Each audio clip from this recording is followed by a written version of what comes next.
Hey everyone, how's it going?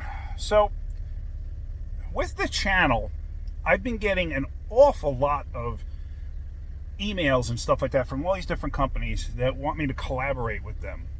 You know, they want to pay me a commission to, sponsor their product and stuff like that, or they want to sponsor me, however it goes. I turn them all down. I'm not going to be that person. However, this company Kingbolen, they approached me several months back and they asked me if I would do a review of their battery tester. It's an inexpensive battery tester, and I did that. But the catch was, I told them, I'll do it, but I'm not going to do it for you to pay me. I don't want that, because I want it to be an unbiased review. And I said, if I think it's a great product, I'll say it's a great product. If I think it sucks, I'm going to say it sucks. And they're like, that's fine, go right ahead. So I did, and it was actually, for the price, it was a great piece. I mean, it was, I think, $30, and I mean, it worked just as good as my several $100 Midtronics piece that I have, tool. So, and honestly, I was looking to get a battery tester anyway because my Midtronics is 30 years old now, and it's not as reliable as it should be, and it's so outdated. Maybe not 30 years, maybe 20 something years, but anyway. So then I wound up buying that launch scanner. Well, guess what? I actually purchased it through Kingbolen on Amazon. I did it kind of unintentionally. I just, if you pull up certain things, Kingbolen's a big distributor for these. So Nancy from Kingbolen reached out to me, and she said, hey, I see how you've been reviewing that launch scanner, and would you like to review a smaller scanner, like a more budget-friendly scanner? Now, the launch scanner is only $460, I think it is, which I understand it's out of the league for some people. Plus, some people don't need that kind of information and stuff. They don't need that much. A regular code reader will work fine for some people, but you know what? A lot of us like to do a little more than that. So she introduces me to this thing, and it's called the Kingbolen S600. All right, so I messed around with it just a little bit, and let me show you what it is. So here it is. They did send this to me, and it's the same thing. Originally, they wanted to pay me to review it, and I said, no, I don't want to get any payments for reviews. Not how this works with me. So they sent this to me, totally understanding that if I don't like it, I'm going to say I don't like it. If I think it's great, I'll say it's great. If it's middle of the road, I'm going to say it's middle of the road. So one of the interesting things is this is about $220. Amazon Prime days are coming up starting tomorrow, I believe. Today's Monday, so I believe they start tomorrow. So I'm assuming there's going to be some kind of a deal on these things. I'll give you a link in the description. But here, with this scanner, what this does is, besides anti-lock brake, supplemental restraint system, engine control module, and tranny control module, you can also, if the vehicle has it, it can reset oil minders. For brakes, some vehicles have brake warning indicators, like when the pads wear out, and you can reset that. Steering angle sensors, you can reset those if the vehicle has it. ETS, what's ETS? Electronic throttle systems, maybe? Yeah, that's probably what that is. So there's probably a thing to reset that. BMS, I'm actually not quite sure what BMS stands for. Some of you might know. But yeah, it has something to do with charging system, obviously. DPF for diesels, tire pressure monitoring systems, and ABS bleed. So it's actually pretty good that it gives you all of those options if the car is equipped to do it. You can't expect to go into, like, let's say a Toyota Camry, a 2010 that doesn't have an ABS bleed function in the system. You can't expect to go into that and expect to do an ABS bleed. If the car is not equipped with it, it's not going to let you do it. So anyway, let's get back to this. So I'm into my Caravan here. I haven't done anything yet. So here's an update button. I actually updated everything in this. It's free of charge. It's going to be hooked to the internet. And I already went in and I updated everything beforehand. And so now, actually since then, since I updated, there are more updates available. For Ford, Mahindra, Mahindra is actually, they sell a lot of like backhoes and stuff like that. Smaller stuff for like landscapers and stuff like that. Mercedes-Benz, Peugeot, Skoda, stuff you're not gonna. Some of this stuff you're just not gonna have here. But this is upgradable, and when I go inside, I can actually hit upgrade, and it'll upgrade all of that stuff. So that's actually pretty good. I think there's a way to go in here to update other stuff that is like a pay per update, like more advanced stuff. It maybe not. I know my scanner, the bigger launch scanner, does that. And this, in all honesty, even though it says Kingbolen on it, I'd be willing to bet this is made by Launch. So, all right, so let's go back. So you have OBD2 or OBD Diagnostics. You have maintenance. Maintenance is, let's see. Oh, that's okay. You can go into the ABS, tire pressure monitors. Let's just see, tire pressure monitors, because I know this car does have it. Yeah, so it does have a TPMS reset. Now, this thing is missing sensors. So if you use upgrade software, blah, blah, blah, indicates you agreed. Okay. So I'm not going to be able to do this, but here it gives you all the different. I actually did that by mistake, but I actually clicked the right one.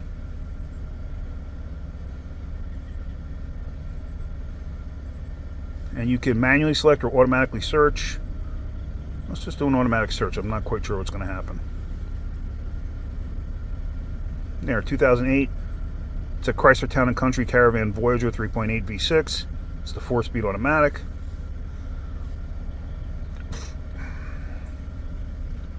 So let's go to the TPMS system scan. All right, so it just says that yes, it does have it. Chrysler calls it the wireless control module.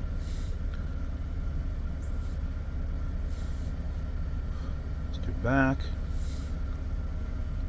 System selection. Special function. Yep, okay, see that? You can program each individual sensor. So that's cool. All right, I like that. On this vehicle, like I said, I'm missing 3 of the 4 sensors, so I really don't care.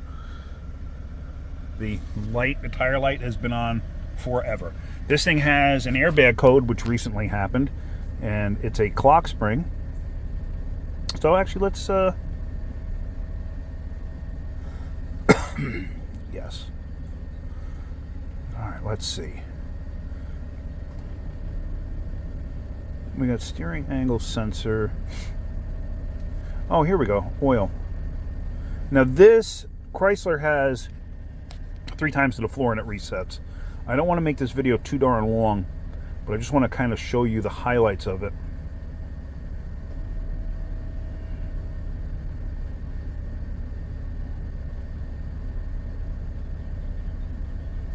All right, yeah, it's going to make you go through the whole thing all over again. All right, not a big deal, but there you see. Yeah, I want to end this session, but let's do this. Actually, let's go back. Let's go to diagnosis. Now, here's the other thing too. Look at all the different vehicles it covers: Dodge, Abarth, Acura, Alfa Romeo, Aston Martin, Audi, Sonova, Bayak. I don't even know what that is.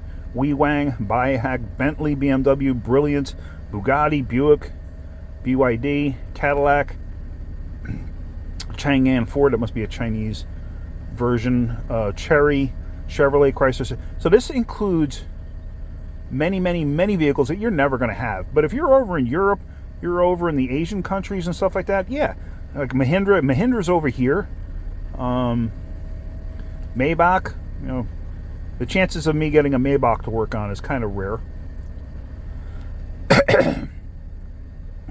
Opel South America, Opel, Peugeot. I mean, there's a lot of vehicles I've never even heard of. Seat, I know Seat and Skoda. Sprinter, that's actually a good one to have. Tata, that's an Indian. I know all about those. Vauxhall. All right, so I mean, it gives you a lot of stuff that you can do, which is very neat. Let me just see what the actual code is again for the airbag.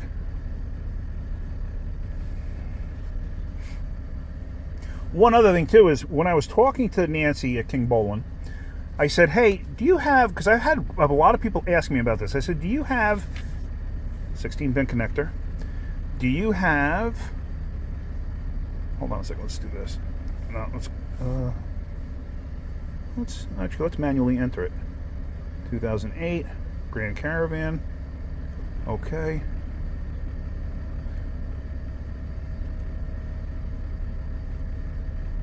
Let's do a health report, because that should give me everything I need. But I had asked her if... Wow, PCM's got a code in it. Okay, SRS has got a code in it. I know all about that. But I had asked her if they had a Bluetooth set up, because I had a lot of people asking me about this, and she did. So she sent me this. So I'm going to review this at some point. The only problem is I use my phone for everything. This hooks to the phone, so I'm gonna have to hook this either to my phone and then use my wife's phone to make the video. I don't know. But here, let's look at this real quick. I want to wrap this video up. Like I said, I don't want to make it too long. Let's just see. PCM enter. It's probably a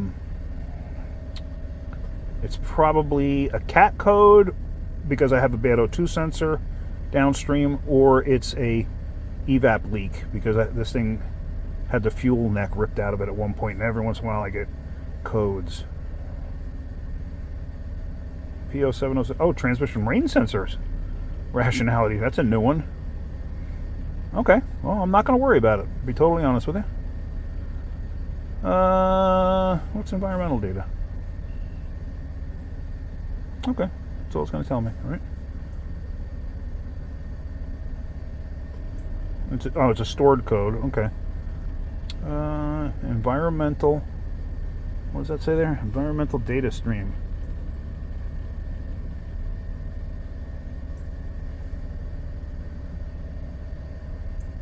All right, so it kind of gives you things that happened during. Okay. At 234, I don't even know what the mileage is right now. Let's see. Yeah, it happened at 234,471, 234,716, and I'm at 235,6. It's almost 1,000 miles ago. So you see that? Sorry if I went off screen. Start since set counter 34. Okay. So kind of interesting there. Let's go back. I just want to go to the airbag, because that's actually interesting. I never had that code before, but whatever. She did say it did. My wife drives this all the time. She did say it did something weird shifting. Oh, that's right. She said she put it in reverse and nothing happened.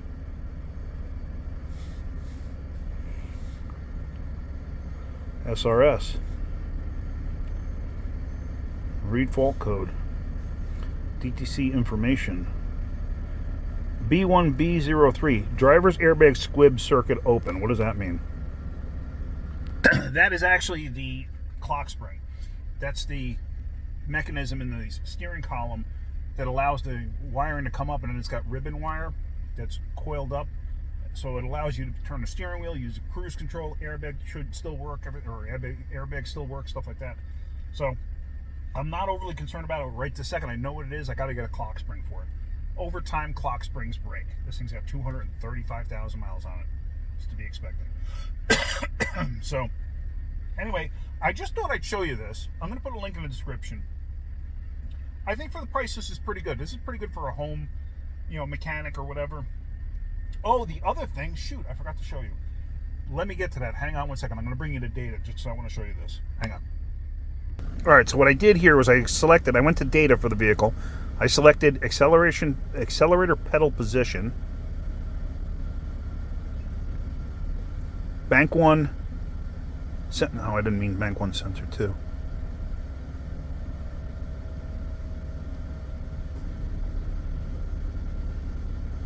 Bank 1 sensor 1. Oh yeah, this, duh, I was thinking about my truck for a minute there. So this thing only has the 102. So we're going to just select those two. And let's go to OK. And then let's hit combine. We're going to select that one. And then OK. So there you go. You could see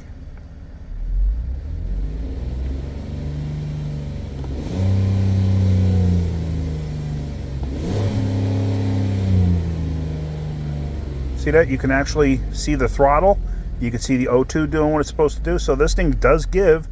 This is a graphing meter. Basically, it just takes the meter readings and converts it to a graph for you.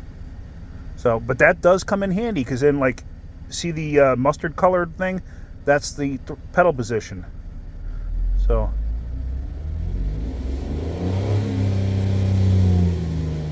had there been a glitch in it, you would have been able to see it drop off.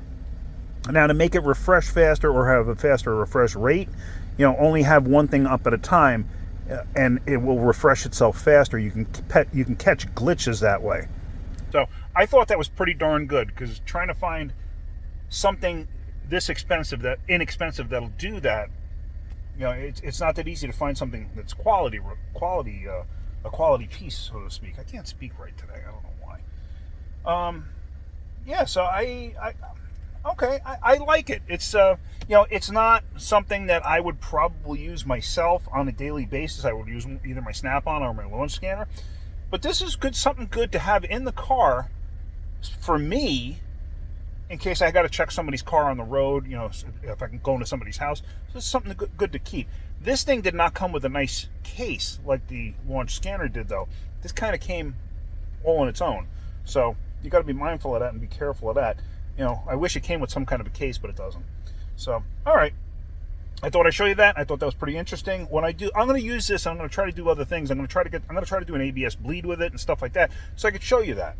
So, but it does have all those capabilities. All right. I thought that was pretty good. So, all right. If you're getting something out of my videos, hit that like button. If you could, please subscribe. All right, guys. Have a great day. Keep wrenching.